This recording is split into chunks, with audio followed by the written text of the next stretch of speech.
Yeah.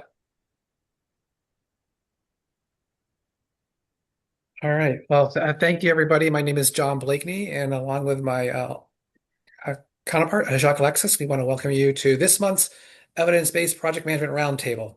Uh, Bad news is this is the last one for the year, but good news is we'll have another one starting in January for 2026. I want to wish you also a happy holiday season, and hopefully you have time to be with friends and relatives and family and finding some relaxing time before the year begins. One thing I'd like to bring up, as I always do, is please check out the Mass Bay PMI chapter because we have great events, not only additional roundtables, but the organization has like each year, I think around the fall time, uh, like a conference. There's also links to the National PMI Association for their organizations and their events. So please check it out. It's a great industry and it's a great way to learn more about what's going out there in the industry and with the colleagues and just project management in general. Project management is a great organization, a great industry, and we want to promote it. And what better way to promote it with today's speakers, Jensen Chiu and J- so hold on, I'm getting too many. Jensen and Esteban, who will be talking about delivering sustainable results in a nonprofit setting. So with that, I will pass it off to Jensen and Esteban. Thank you very much. Well, thank you, John. You can still hear me okay, right? Yes. That's where technology gets funny. Well, thank you. Certainly, we're grateful to be here. I know some of our colleagues on the phone as well, so that they're going to keep us honest as well. But thank you specifically to Northeastern and the PMI Mass Bay chapter. I know a few folks are still joining. I'll give a quick background on myself and then turn to my wonderful colleague Esteban. I'm an operation executive here at the American Diabetes Association, so senior vice president, been here going on 5 years. I'm a leadership coach, and I strongly believe in the relentless pursuit of creating sustainable, strong people leadership organizations. It's near and dear to me, as you'll see as we go through this discussion today. I myself bring about 2 decades of experience in orchestrating large-scale teams to meet many national healthcare campaigns. Esteban, you want to talk briefly about yourself, and we'll kick this off. Yeah, happy to. Hello, everyone. My name is Esteban Perla. I'm one of the managing directors within the American Diabetes Association's Program Management Office, with roughly 20 so years of experience in public health and overseeing large portfolios across a variety of health program implementation activities, including quality improvement implementation, clinical performance measure development, and direct client services. And I'm really happy to be here and I appreciate the opportunity to share. Wonderful. So what we'll cover today, both of us, we have a pretty packed amount of things, but we're happy to go in more detail as needed if questions come up. But if you can save some of your questions to the end, but if there's some burning questions, feel free to jump in as we go through this. But we'll just jump right on in. So, nothing is sustainable, right, without intentionality in the foundation of the work we do. And the work you do as project managers, and the work all of you do, right? And this is virtual, so I'm sure a lot of folks are in different organizations and things. So that's part of the things we're doing. We're going to touch on a lot of different types of project management principles that we call traditional, and some that we'd argue that may not fit as a traditional project management. But as you'll see, the PMO in a nonprofit is kind of unique in itself. And talking to John and Jim and others here a few minutes ago. So why this, right? Well, if we don't get this right, turnover increases, employees suffer, it's expensive to replace team members, and overall impact, no matter what you're doing, is greatly reduced, right? We're going to talk about the ADA, but frankly, if we don't get the foundation and the structure and all that right, a lot of things will suffer, right? I think that's the key point. So, next slide.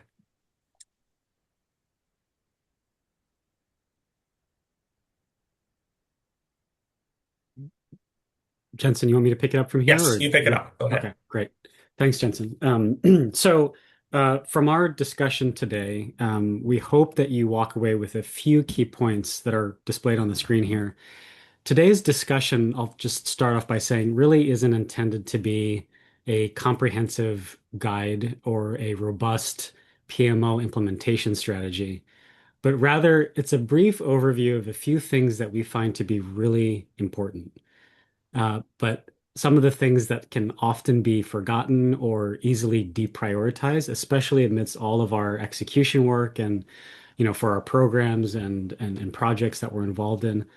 We are big advocates for people-oriented development and sustainability factors that are really centered around leveraging strengths, keeping talent engaged, and ensuring leadership continuity. So specifically, the factors we'll discuss include Clifton Strength Finders, which is a methodology some of you may be familiar with. It's a Gallup produced and supported framework that really helps to recognize, harness, and leverage individual talents, which both grows, individuals, but we believe also benefits our organization as a whole. Secondly, intentionally and proactively thinking about how we retain and grow our talent really takes a deliberate approach, and we're going to focus on that. And then lastly, succession development, which is often used at the executive level, but we think it's important to incorporate within teams to become a key part of talent management and how doing so really drives continuity and overall sustainability of a department, a division, and an overall organization. But before we talk about our specific strategies, let me just zoom out a little bit and start with giving you a brief background about the American Diabetes Association and to add some context about who we are, what we do, and how our specific department, the Program Management Office, has been positioned within a large nonprofit health organization to oversee a substantial segment of our mission-driven work. So, first and foremost, diabetes, unfortunately, is one of the most prevalent and costly chronic conditions, driving a wide range of health complications, risk factors, and escalating healthcare costs. A staggering almost 1 in 2 Americans has diabetes or prediabetes. About 98 million of US adults have prediabetes, and more than 80% of that particular group are completely unaware of having that condition. So here at the American Diabetes Association, with our 400 or so staff members, are really leading the fight to confront this challenge head on across multiple issues, topics, and interventions. Specifically, we're engaged in innovative research. We do professional and consumer education around things like food and nutrition, educating to our standards of care. That's a guideline document based in evidence-based care and management practices for those living with diabetes. We educate caretakers, healthcare providers, community health workers, allied health professionals. It runs the gamut. We also engage in advocacy work at the state and local and national level. We have journals and publications and just a whole slew of programs and services across the nation. And I wouldn't be able to do the organization justice in the time allotted here to really get into the breadth of activities and engagement. So I highly encourage you, if you're interested, to visit our website at diabetes.org to learn more in case you are interested. But to put it all, more succinctly and at even higher level, all of our programming, research, advocacy, education, all of it is anchored to ADA's mission, which is threefold. One, cure diabetes. Two, prevent it. And three, improve the lives of those living with and affected by it. So you can see this is obviously an ambitious but highly important endeavor given the prevalence and impact of this condition, as I just mentioned. And it just makes it that much more critical that our organization, among others, achieve our objectives and goals.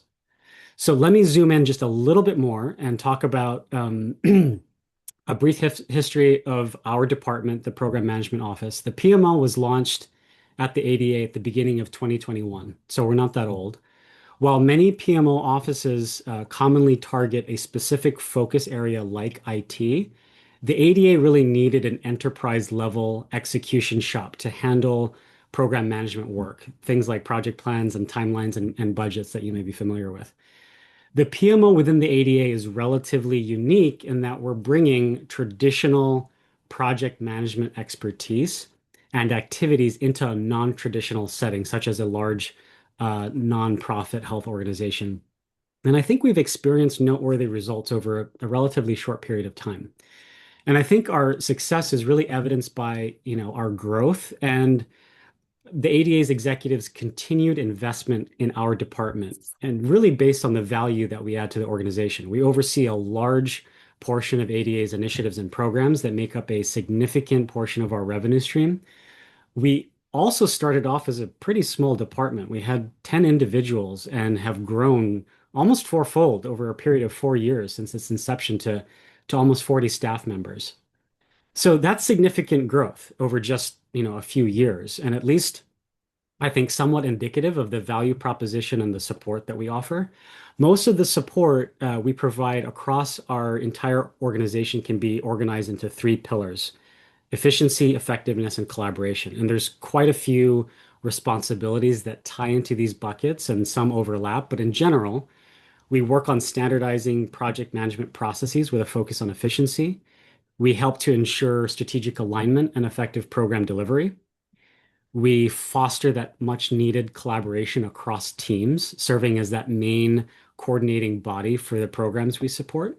So, a lot of this probably looks familiar to you in terms of, again, traditional PMO functions, things like managing a project plan, tracking deliverables and budgets, resource planning, managing risks and mitigation strategies, working on program progress reporting, and facilitating team meetings, communications, and just overall general coordination. So there's quite a bit that happens with the work that we do supporting programs and initiatives, but we do this all to provide value to our colleagues and our funders and stakeholders to ultimately elevate the work and all our divisions and to help the organization achieve its objectives. But having said all of this, we also realize that to do all of this work successfully and sustainably, we also needed to focus on the individuals on our team. We need to focus on their strengths, their engagement, and encouraging continued growth. And that really is what the rest of this presentation will be about. As I alluded to earlier in our key takeaways, we will spend the rest of the time today sharing our experiences specifically within the ADA's PMO office, emphasizing what I mentioned before, which is really people-oriented sustainability factors that we think contributes to our success. And so with that, I'll turn things over back to Jensen to cover our first topic around strengths. Thank you. So next slide, the first takeaway. So let's just start on the first of three takeaways we're going to have in this session here. Each takeaway is like a Chinese puzzle. There's multiple pieces in the takeaways, but we'll make sure we conclude with just the high key points on these. So jumping on right in here. First takeaway, talent cultivation. It's very important, right? Not just the recruitment part, but also the retention part as well. Both are equally important in our department. It's, again, not just getting people on board. That's a challenge in itself, of course. We have an excellent team, HR team here at the ADA, but getting on board and making sure they're working well, but the retention. So we got to find ways to maximize the skills when someone's on board. Next slide. And so the Clifton Strengths Assessment is something our entire team uses. This is just one tool. There's multiple. This is one tool we use. A high level here, because we can spend a whole session on just this topic alone. But this assessment helps individuals understand their unique strengths and how they apply them in teams and project leadership. There's decades of research on positive psychology, research from Dr. Clifton himself in Omaha, Nebraska. So it's quite a bit. Happy to send notes or articles related to the research on this work. But this approach works by grouping individual talents across 34 themes, grouped into really four broad buckets, if you will. The first bucket is executing themes. Essentially, how these people think about how you make things happen, right? Checklist and things like that. Relationship building is the second, how you build strong relationships that can hold a team together. That's very important, blue. The third is influencing. How do you take charge and analyze information to make inform better decisions? And then the fourth is strategic thinking, which I call critical thinking. How these individuals like to absorb lots of information analyze a lot of information to help inform better decisions. This sort of framework rhymes a little bit with DISC communication and other sort of assessments. So there's some similarities of some of these things. Again, in the interest of time, I can't go into all the nuances here, but again, this is a tool we use. Ultimately, Gallup gets at the how you get your work done. All the 34, there's no good or bad traits, if you will. So I want to emphasize that all of you as project managers here on the phone. And when I say project manager, I know the titles could be different levels and things, but ultimately this is the project management community. Know the importance of managing stakeholders, right? So next slide. So the Clifton strength again is something we all take when they first start. Brief principles of Clifton again. The focus here is on strengths, not fixing someone's weaknesses. That's something to emphasize. Number two, personalized development, providing insights for leveraging unique strengths in project management, leadership, communication. Number three, boosting engagement and productivity. Strength-based teams show retention, morale, and overall effectiveness and outcomes. And number four, we touched on, but just dwelling on again, the 34 themes, none are bad. They're broken into four. So essentially, people that are execution oriented are how to make things happen. Individuals, relationship building are essentially the glue to hold the team together. Individuals like that, I think of it as helping groups become much greater than the sum of their parts. Influences, they want to make sure people speak up, making sure the team's voice is heard. Do we have the right client in mind, the right vision and things? They give the team a voice. And number four is strategic, critical thinking, absorbing lots of information. And I'll just share that nobody fits in one bucket all like purely, right? So the elevator pitch on this is we're all human, right? AI hasn't taken over yet. So we all fit in multiple domains. And while this Clifton calls it domains, I also call it my team. When I work with them, we call them hedges. Because as individuals, we go across some of these things. If you think about the four I just discussed, you wonder, well, I could fit in some of these, right? And so that's there. Let me do this next slide, and I know I see a few individuals with questions. Let me take this next slide, and then we'll pause for a second here. So this is an example of how we use the team grid, where our team maps everyone's assessments on one sheet. We appreciate this is a common language we can use. And the foundation of the strengths is all members take the 34. The business case is this isn't extremely expensive, frankly. With turnover being so low, we'll get to that in a bit. You take it once, you don't need to keep taking it multiple times. Number three, Clifton strengths. We use this in group trainings, individual coaching opportunities a number of people have on the team. And we use this language and information to make decisions during the team meetings to reinforce principles and really encourage creative problem solving. And project managers, all of you know, a lot of the challenging projects one deals with, all right, have to do with being creative. And so we often do draw from this a bit. And it highlights again what people do best. And it's just an appreciation for one's potential blind spots as well. So again, it's a great tool for project managers to keep at their desk. I actually keep my team's 34 on my desk, and there's another division that actually uses this as well, and they want to share that with me, and so I actually have that, and it does inform conversations pretty nicely. So I saw a few things come up, Esteban and John. Let me just make sure. Oh, okay. You're just saying, John. Yeah, reporting the CEUs, PDUs. Very good. Okay. Jensen, if I could unmute, thank you for Yes. this. Could you just comment a bit on, what the colors here mean, the reds and whites and greens on the matrix on the right hand Certainly. side of the screen? Thank you. I didn't mean to cut you up. You had another question, or that was? No, that was it. Thank you. Okay, very good. First off, thanks again for joining. So the green, thanks for flagging that. I did a poor job sharing that. So the green means kind of the 1 through 5 or 1 through 10. So there are, when you take the Clifton strengths, you can just take the assessment as taking just the top 5. And it's certainly more economical to do that. Excuse me. We made a a department decision just to have people just take all 34. It's easier that way. And so the red are the bottom five, meaning the ones that are perceived weaknesses, if you will. And so those are ones that are like watch out factors, if you will. There's a lot more to it, but essentially the green is good.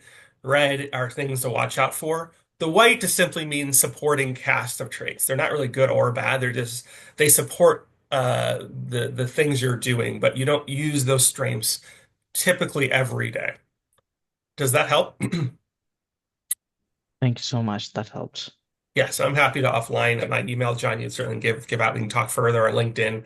I can give you my information. But yeah, I did a crash course on it. There's a lot more than that, but that's kind of the short of that. Thank you. All right, next slide. Let's keep going. So engagement is directly tied to productivity and other positive outcomes. We'll talk about it again in a few minutes for any organization. This isn't like the ADA saying this has to be. This is Gallup. There's information on Forbes I saw the other day, in Korn Ferry as well, organizations that do a lot of this sort of work. And engagement really is tied to productivity. So again, 6 times more motivated and 3 times more likely to thrive. We all want employees who can thrive, in their work. So I'm going to turn to Esteban to kind of take us to the next takeaway message. Yeah, thanks, Jensen. So related to this next, second takeaway, we wanted to talk about retention, and that's something that I think we can all agree is a good thing, but many have a hard time achieving. And I'm not gonna pretend for 1 second that we've cracked the code here, but I do think we've had some decent results with a roughly 90% retention rate within our group. A few key points related to retention that I think are good to keep in mind. It is costly to lose and replace employees. With the figure shown on the left here, 150% isn't just recruiting fees, right? It's lost time on delivery work, onboarding time, management attention, and just an overall general slowdown on productivity. And it can take months to recover from that productivity gap, even with great replacements. So if you think about it, it's not just retention is not just a people strategy and not just an HR concern. It really is a financial and operational one as well. The second point I'll make here is that high-performing teams are really built over time through shared experiences, trust, and continuity. Good retention really protects things like institutional knowledge. So, for example, the reasons for key decisions or, why something was built or structured in a specific way. That kind of information lives with that continued workforce. High retention also sends a signal that this is a place where people want to stay and grow. It helps with morale because of the stability, that it creates, where people can focus more on improvements in their work and processes or specific outcomes, rather than scrambling to keep up with staff transitions. And the point that we want to make here too is that a great retention strategy is really to focus on leadership development and not just at higher levels, but really at all levels. Some of you may have heard from organizations like Gallup that Jensen mentions that people don't leave organizations, they leave managers, right? Managers are one of the biggest retention levers at an organization. So developing managers and equipping them with the ability to coach, communicate, and navigate, difficult conversations and periods of uncertainty really helps improve retention. So our department, in that spirit, has refined a set of key characteristics for developing our team and leaders.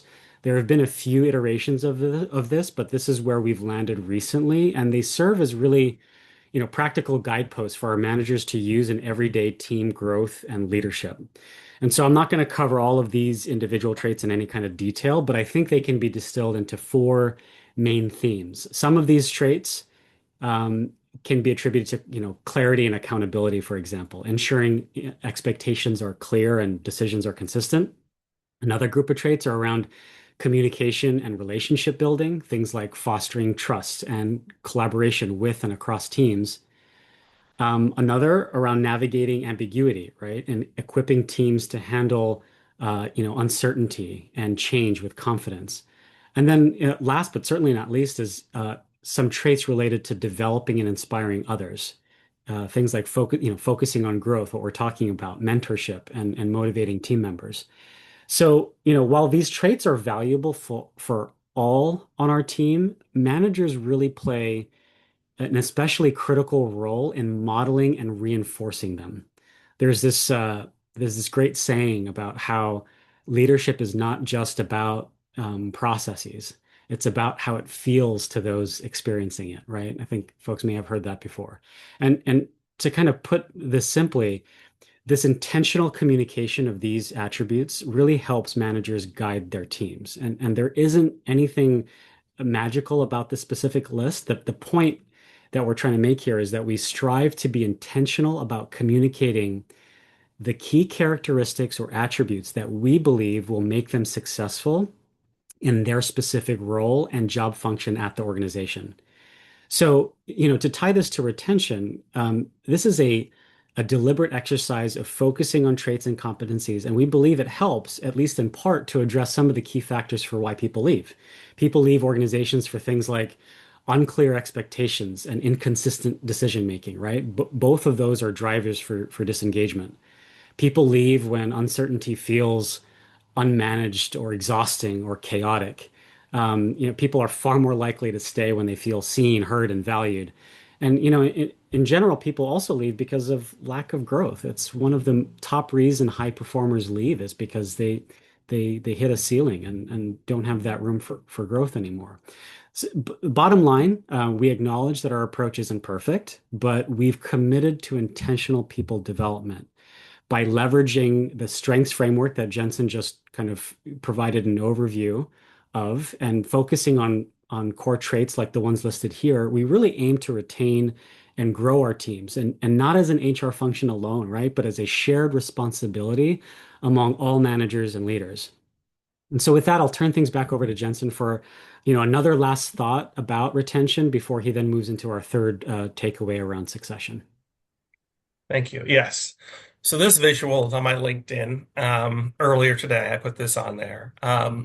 Echoing what Esteban said, right? Your managers, individual leaders, if you will, and we have one or two even on our team on the phone here. So thanks for joining. They're really the best employee retention solution. They really are. There's a lot of other things one can do, certainly, but that is a good, big chunk of it, right? And they're going to keep me honest, of course, here too, if not. So, but the last part of this takeaway, though, just to kind of close the loop on this, is people are recruiting your top performers, even as we speak right now. What proposition are you offering, right? Not just for your company, right? But your department specifically. And I have a whole spiel just on that, but there really is importance in thinking through. It doesn't need to be super formalized and like a whole thing, but just on the cuff, what does your department really offer, right? That's distinguishing different than other project management organizations, right? Ours, the ADA PMO department, our year-over-year retention is hovering at about 90%. As my colleague noted earlier, we know it's expensive and mentally draining with high turnover, right? I think that's certainly the case. But it's up to you to figure out, right? What is working and not working. Don't wait for the company across the street, right, to figure it out, right, and poach your top performers, right? That can happen, right? And put another way, right? The second takeaway is this: 40% again of all your employees again are actively being poached. I know I'm being repetitive, but that is stated in multiple sort of news articles and things. So it's a very critical thing that we get right. Okay, so next slide. Let's turn to our third takeaway. That's a pretty meaty one, is succession development. So just the other day, I saw an article noting succession development is, quote, the most important last task that any CEO will complete. And you're wondering, why am I even bringing it up on a topic right now about project management, right? Well, we all agree it's important, succession development, but I challenge the thinking of waiting until the kind of the executive level to be thinking of that. Succession development, again, should be framed to mean so much more and serve much more of a purpose in talent development and ultimately staff retention. What do I mean by that? Well, we want to think about succession development within our current team and division. Again, we can't wait until the executive level or senior leadership to discuss this topic. We want to build up people to step into the shoes of their manager when needed, right?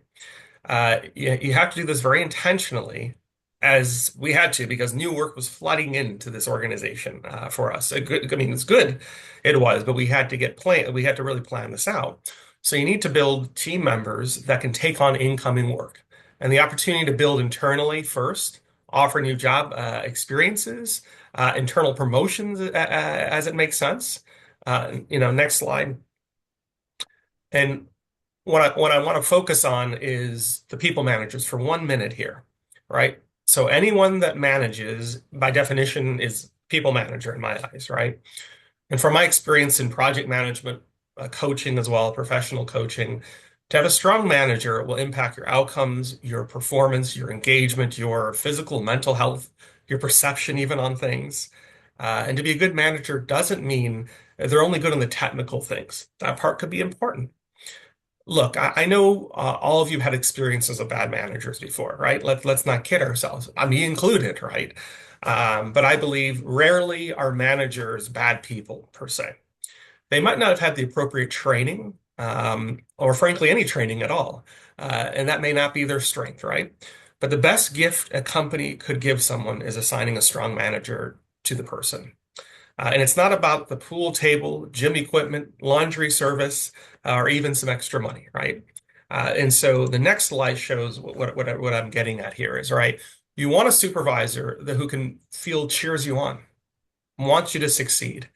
Not necessarily being overly kind, I want to emphasize, could give you critical feedback in key moments. But there's a sense of we're all on this team together and should feel like that way on the balance, right? Let's be honest, not every day will feel that way. I want to be very honest. Not every day will feel that way, right?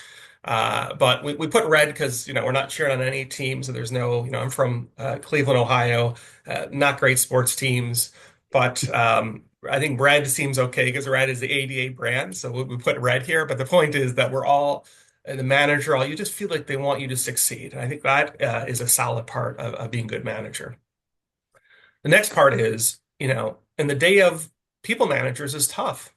You're being pulled, pushed. I mean, it's unclear. You got to manage people. There's action items. There's technical stuff to do. There's interdependencies in the project. You got to influence the unknown, executive report out dashboards. You got to be charismatic, strategic. Turn on CNN, CNBC, Forbes, LinkedIn. Half the country statistically hates their role of the manager, right? And one of our directors joked to me that the journey of management is simply not for the faint of heart. And I 100% agree. Okay. All right. So the next slide, if I can turn to, so we've discussed people managers and the importance of all that. All right. So I think that's well, we've stated that case. But starting with tailored plans should be for everybody, not just the kind of the people that are managing people, right? And this is the point of these next few slides. So there are individual development plans, and a lot of times it's an eye roll, right? Because when I say this, it's kind of a stale requirement, checklist of job responsibilities. HR, maybe you feel like HR is forcing you. This is a very misunderstood point, I want to say. This is not a performance improvement plan. I want to be very clear. This is an individual development plan. This is where individual talents, personal values, and company needs come together. You focus on growth. What does this mean for the individual? What opportunities could we explore with them, right? Think of it as a tailoring process that involves the person themselves, right? It doesn't work if you force it in to be successful project manager or director or something like that, or the PMO lead. This is what you got to do. You got to work with them, right? People want to be heard and known. They want to get their efforts recognized. This has been shown over and over, recognition. It wouldn't be good to, right? Wouldn't it be great if it felt like a tailored approach for the individual? And this is action-oriented, iterative. Things change, so this shouldn't be sitting on the shelf. It has to be meaningful conversations. So much goes into this, but the key is intentionality. Your responsibility as a manager, right? Or a project lead that has a lot of indirect reports, either in a weak matrix group or strong matrix structure in project management, is to A, deduct the critical nature of the roles in your department, B, the individual flight risks and C, their willingness to learn overall, right? All that paints the picture. How to get at all of this, and how do we get at all this, right? It starts with motivators, motivations. What are the motivators for each team? And we ask them repeatedly because these change. It could be compensation, it's certainly very important. Compensation, recognition, maybe the ability to really directly impact the mission and see it. We get this very often at the ADA, and that makes sense. But we can't assume what's motivating Esteban and I, and even the colleagues on the phone we have from the AD that's joined us, that will motivate all the other individuals, 400 people in our organization, right? That doesn't work that way, right? And I meet with our department senior leadership team quarterly to discuss how overall people fit into the roles, what stretch goals have we given, and how they may benefit from the things, right? And where they are in their career journey. Each person has a very different career journey. All of us, everybody on the phone, not just ADA staff. We all have different career journeys, and that's okay. How are they feeling in the middle of their assignments, right? Is their current role meeting their needs, and are they looking for more? And what does more really look like, if you will? Right, that's very important. And so the next slide is, sometimes it's a new experience, a different division, a different project, a stretch goal, right? There are lots of goals that don't necessarily mean promotion, right? And let's be honest, a promotion might not always be available, right? If retention we're saying is at 90%, well, that could be a challenge of perception of growth, right? And that's very legitimate issue. And so it may not be available. So let's figure it out together what the options are that would be meaningful for the individual, right? Should also be noted here, remember that promotions often require management of others. So again, some people don't necessarily want to manage others. And that's the case. Kudos for them for having self-awareness and flagging that to the leadership, right? And we have a few individuals like that, and that's perfectly fine, right? But there's something to keep in mind as you're building and making recommendations. That's just something to keep in mind. We need to create a path for like individual contributors and how they can thrive, right? There are people that were former business analysts or become project managers that ultimately don't want to influence or have a lot of management responsibilities. So we've created individual contributor tracks, if you will, in our organization. You don't want to fall into the trap that we've seen this many times. People get promoted because technical capes aspects are sharp, but then they receive no training or support on how to manage people. That leads to failure, right? And maybe they never even wanted to manage people in the first place. And so the next part is ultimately growth, individual plans, and succession development. Ultimately starts with trust, right? There's a lot of books on trust, but how it fits in the ADA selfishly here, I'll show a bit is what trust looks like for a department can be defined in many different ways. Here is our crucial steps, how we've tried to use it. Ultimately, you can focus on what you can control, right? You get the right people in the room, right people in the department, the right structures. We spent a lot of time in the interview process getting it right very well. And again, we're blessed with a strong HR team to help, but the managers themselves here have a responsibility to make sure we're getting the right people in. And don't let some of these things we're talking about sit on the shelf. It's very easy to. Getting people's motivators and you're like, okay, you put it somewhere, right? You really have to keep this intentional and keep the consistent message communicated over and over so the team understands the intention behind efforts that occur in the organization, right? For us, an organization where we're encouraged to teach our direct reports what we're doing, why we do it, and give them context and coaching so that when items come on their plate, they're ready to go. Traditionally, this can be viewed as preparing someone who will step into your shoes one day, right? That may be the case, but it's supporting someone growing professionally, right? Offering insights into the bigger picture, if you will. And so, Esteban, I'm going to have you turn it over to kind of wrap this takeaway up, and it's a meaty one. Yeah, happy to. Thanks, Jensen. So to tie a bow on this and just to land a point about impact, succession planning is really a smart strategy and can be costly if neglected.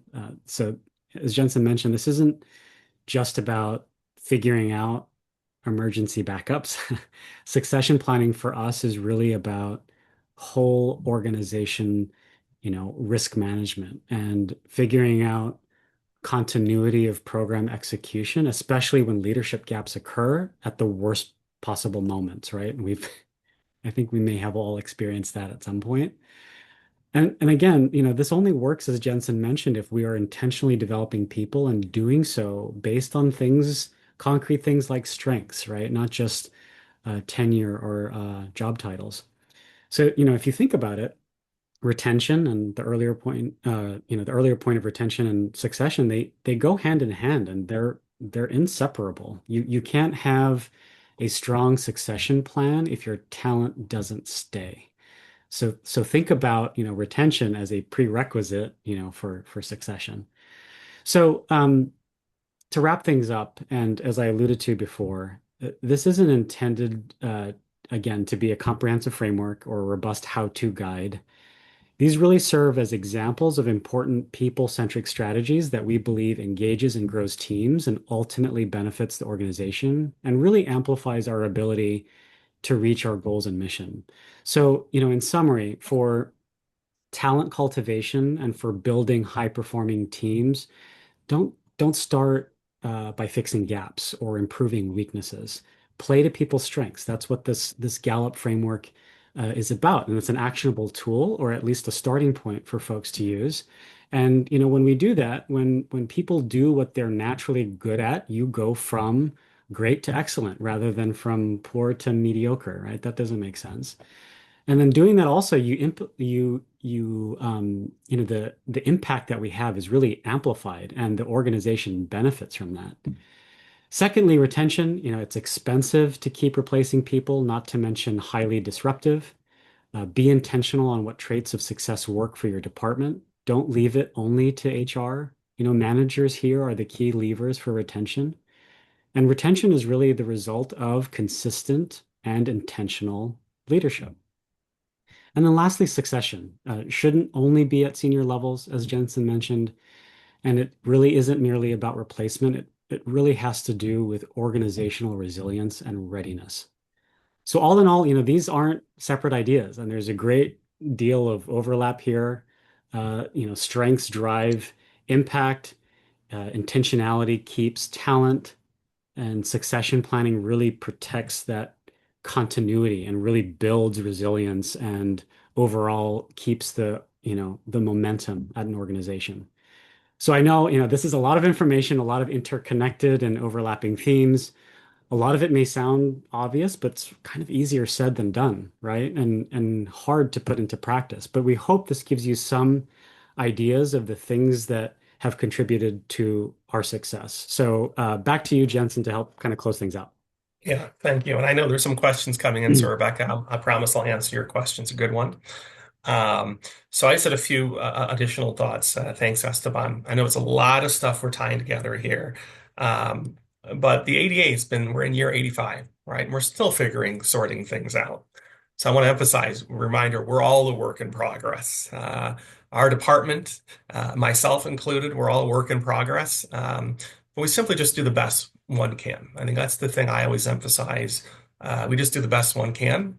And we've certainly gotten great results. A lot of credit goes to the team and a lot of our other departments we work with. We're very blessed with a lot of great individuals in different parts of the organization. A plug for ADA again, if they're looking for opportunities or colleagues and things in the new year, the diabetes.org, as Esteban referenced, shows the projects we do. It also shows careers as well. There's an interest, right? Again, not trying to poach or take anybody, but our organization, we believe, is doing great work. But the effort itself, it will be noted, right, by folks. If you try to work hard on these intentionality and the principles, really, we've discussed, all jokes aside, right? And then the next slide simply is organizational resiliency. It really takes all of us. It takes all of you, right? In this project management journey. There's just a lot in project management, right? The PMI principles, you guys, and a few of you may be PMP certified, the risk management certified. There's just a lot of technical things, of course. You notice we didn't dwell a lot on the technicals. We know a lot of those things, how you build interdependencies, right? Start, finish tasks, and all those sort of things. But project management, there's a lot of other pieces to that, which I find very exciting and thrilling. I hope you found some value in our session. Thank you again, specifically Northeastern, John Jack, and the PMI Mass Bay chapter. Esteban and I are happy to take questions. I know we've left a little time here for questions intentionally. We could have easily went on another 10 minutes, but we want to stay on track here on time. So I think we have about 10 minutes in questions. John, is that correct? Can we open up and start responding, John? How do you Yep. want this to Yeah, this work? is definitely. Well, Yep, we had a okay. question about a great presentation, by the way. I loved it. Okay. It was perfect. There was one question in the chat from Rebecca about how often do you have managers review development plans? Yeah, great. I'm happy to take that, and Esteban, you jump into. So, great question.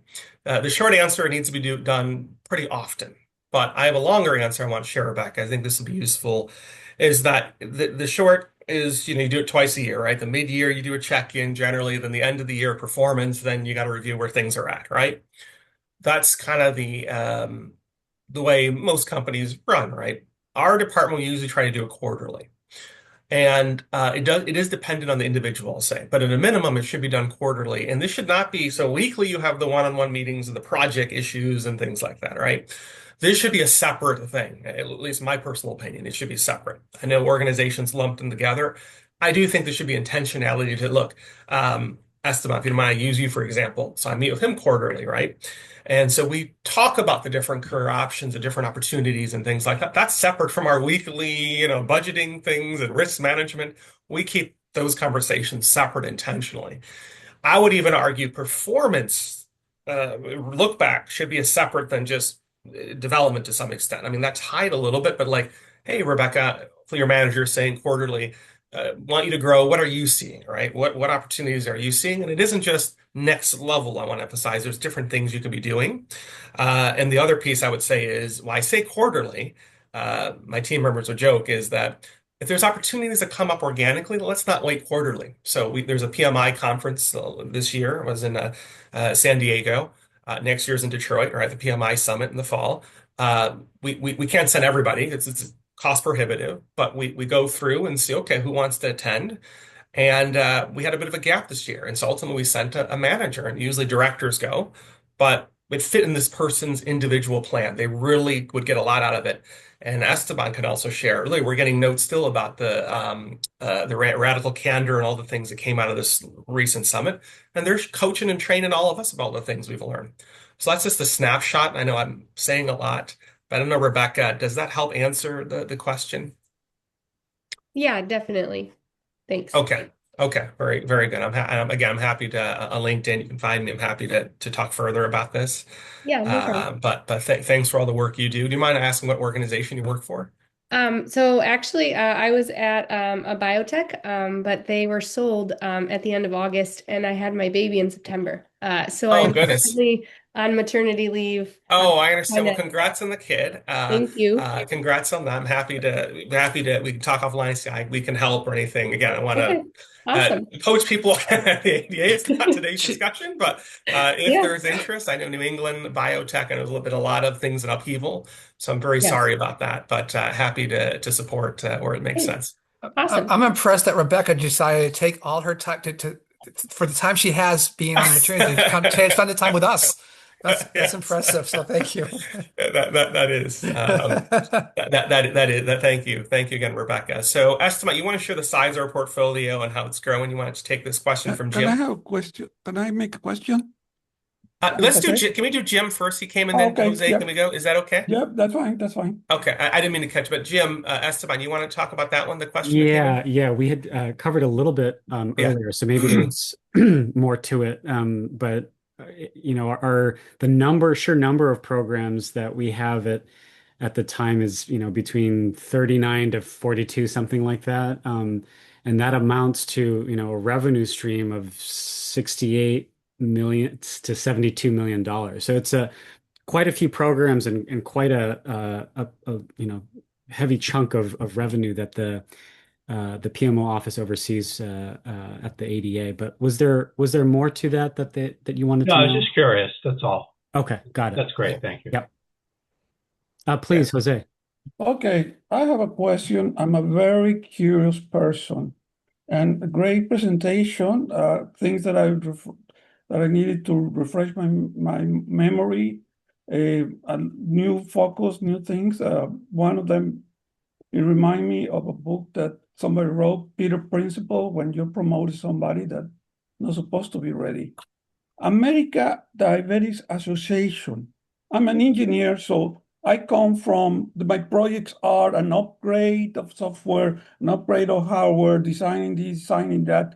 So can you give me examples of the projects you have? I have no idea what could it be a project on your organization. It's just curious of what's a project for you? I mean, it must be completely different of what I do. Yeah. Go ahead, Jensen. Esteban, you want to take one example, maybe one of your projects, maybe example of that, and I can talk about the camp one separately. Maybe you take one of your projects. Yeah, sure. So, Jose, it is very different, I think, from what you Mhm. do. A lot of the programs, at least in my portfolio, I had mentioned the ADA in general is engaged in, research and advocacy. We have journals and publications and so forth. But a lot of the programs that I'm on are kind of clinically focused, and they're Mm. typically have multiple components. One component can be direct to consumer education, folks, that need to augment their diabetes knowledge, people living with diabetes, their caretakers, and so forth. So there's an education effort direct to consumers and people living with diabetes. There can be education directly to healthcare professionals themselves. A lot of folks figure, you go to medical school, you're a doctor, you must know everything.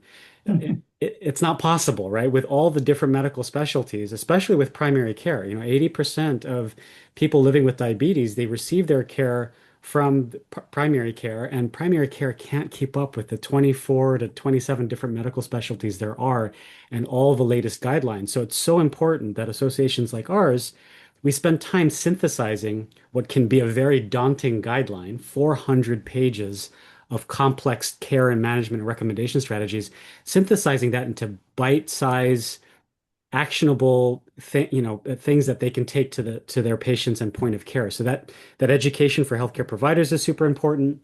We've got healthcare quality improvement programming, things that we do on the ground, working with hospitals and outpatient practices. So a lot of these, the programs that I'm involved with have a lot of these kind of components that address all the needs of a community. Community education, it could be, as I mentioned, direct work with a hospital to improve their clinical workflows.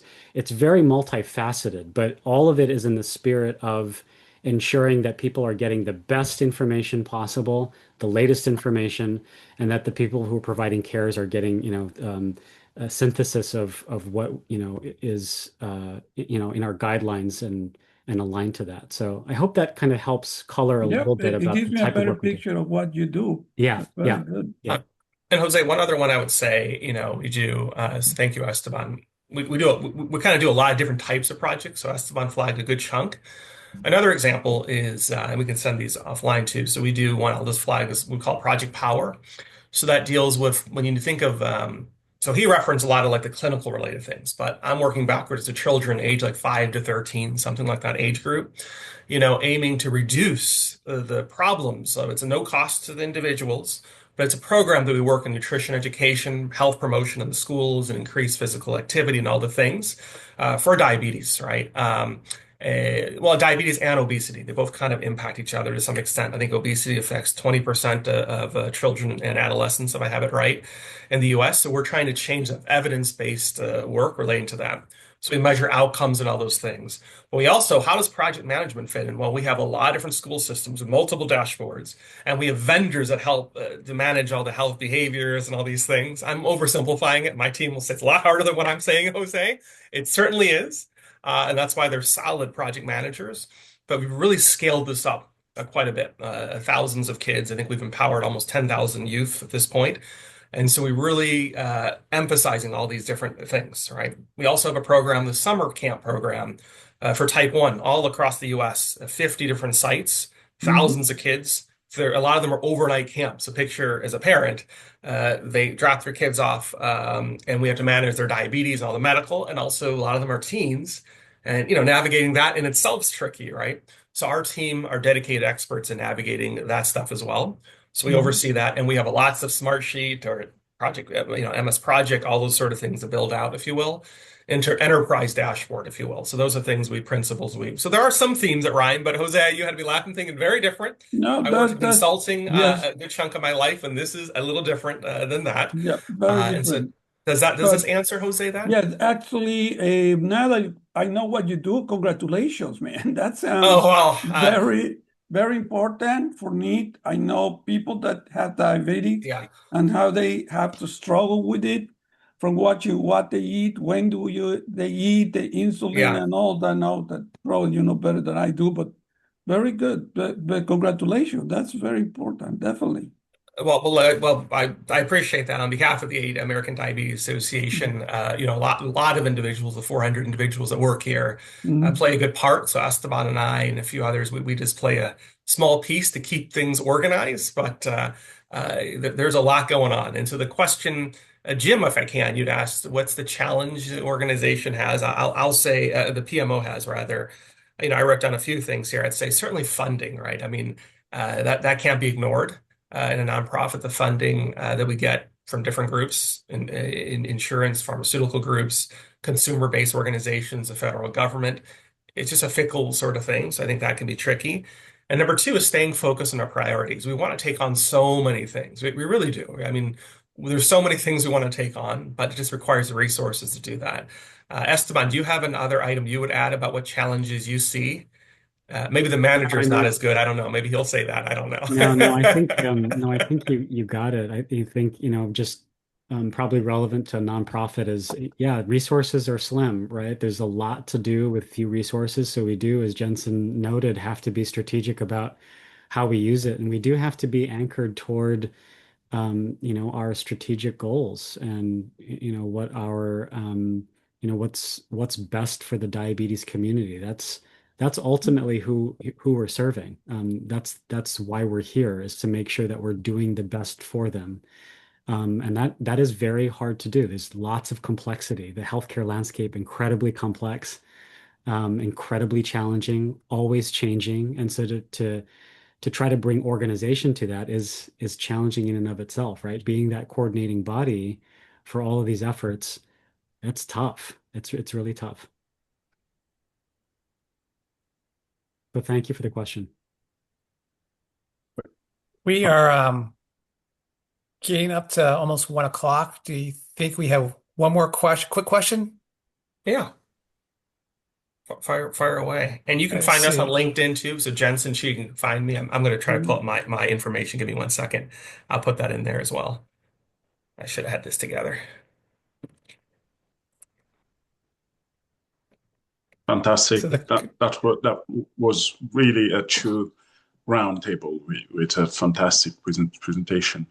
And many folks may have expected you to talk about processes and tools, but you talk about people, and this is so important, and we do appreciate it.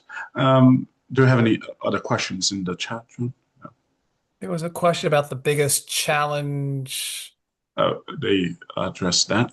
Yeah. Oh, nothing So I else. think that's it. Nothing further. Okay. Well, How about John? I will send my LinkedIn, then I can send it to you guys. I'm sure we'll pull it up. So I'll send it to you. You mind cascading it to the group here? Happy to for them to continue the conversation. Happy to do that. absolutely. Can you share it in the chat here? Oh, you don't have it now? I do. Give me 1 second to pull it up. I should. We definitely have a minute to do that. Yeah, give me 1 second. Sorry about that.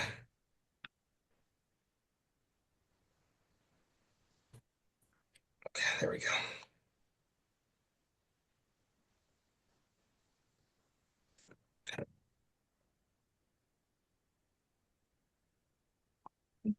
And Esteban, feel free to put yours in as well too.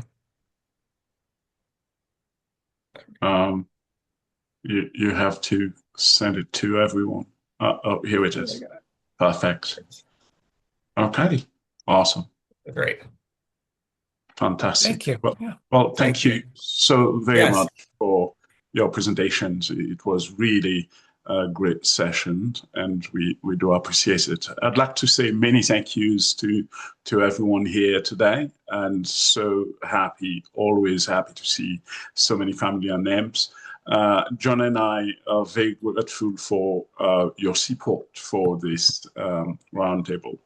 So we wish you all very happy holidays, and we look forward to seeing you next year, the third Thursday of the month, same time. Thank you very much. Well, thank you guys. We appreciate all the information and everything. I'm glad it resonated. We didn't know. We knew it'd be a little different. So maybe won't have us again. I don't know. We wanted to give you guys something a little different today for the holidays. But we're really honored to you guys support the ADA. We really feel really honored that we have champions New England there. Happy to come back again on a different topic. We would love all to have kinds you of back. different topics we have. So we're happy to. Absolutely. Yes. Have a great holiday, everybody. Yes, definitely people emphasis, Hillary. We connect on LinkedIn, and Rebecca, I'll connect later as well. Congrats again on the baby, and everybody. Hopefully, have a great holiday. And we'll talk soon. Stay warm. New England's a little cool. Esteban and I are based in Maryland and DC. I should also emphasize we're actually an entirely remote organization. So I emphasize recruiting. We can actually hire most roles are all remote with some travel. And so it gives us another angle I didn't bring up in the session I probably should have. And that gives us a little bit of flexibility in hiring as well. Fantastic. Nice to see you, Avi. Thank you all. Yes, All right, here. well, Thank Jim. you, Take care, guys. Thank Be you, well. everyone. Thank you, Esteban. All right, bye-bye, guys. Thank you Take care. very much. Bye. Bye. Bye. Thank you.